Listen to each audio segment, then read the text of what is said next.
हमारे चैनल विकास चौधरी एंटरटेनमेंट्स को सब्सक्राइब करें और घंटी के निशान को दबा लें ताकि सभी नए ऑडियो वीडियो आप तक सबसे पहले पहुंचे। धन्यवाद।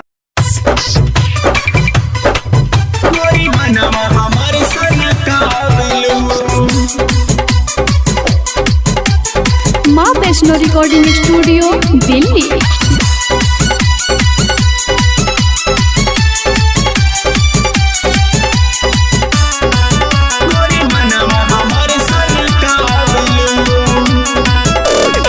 छुएदा रानी तनी अपन हाई बॉडी भले तू लेला केतनो रुपया के गाड़ी। ए सुना ना हो, छुएदा रानी तनी अपन हाई बॉडी भले तू लेला केतनो रुपया के गाड़ी। चढ़ल बा जवानी गिरे मुहावा से पानी, हमारा के काहे तड़े पावेलू। तू त जब जब कमरिया हिलावेलू गोरी मनवा हमारे सन कावेलू। तू त जब जब कमरिया हिलावेलू गोरी मनवा हमारे सन कावेलू। गोरी मनवा हमारे सन कावेलू। माँ वैष्णो रिकॉर्डिंग स्टूडियो दिल्ली।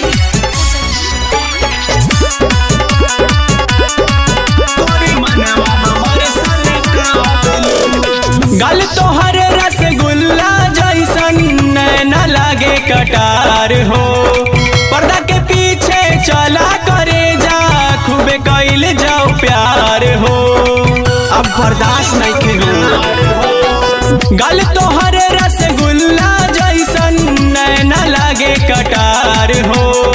पर्दा के पीछे चला करे जा खूबे कैल जाओ प्यार हो। करेलू काहे नखराए गोरी हमरा के नाही चिखावेलू। तू त जब जब कमरिया हिलावेलू गोरी मनवा हमारे सन कावेलू। तू त जब जब कमरिया हिलावेलू गोरी मनवा हमारे सन कावेलू। गोरी मनवा हमारे सन कावेलू। माँ Vaishno recording studio Delhi.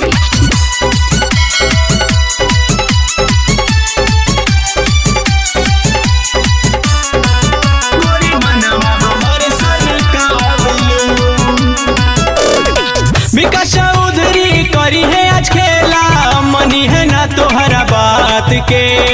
Writer Awadhesh निर्मोही सुती है सिनेमा से साट के। आज ना बचबू सुल्ला। विकास चौधरी करी है आज खेला, मनी है ना तोहरा बात के।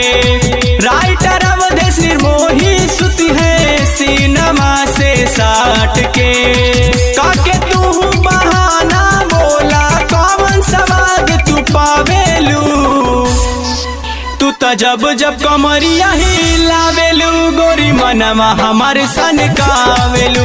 तू त जब जब कमरिया हिलावेलू गोरी मनवा हमारे सन कावेलू। छुएदा रानी तनी अपन हाई बॉडी भले तू लेला केतनो रुपया के गाड़ी। चढ़ल बा जवानी गिरे मुहावा से पानी, हमारा के काहे तड़े पावेलू।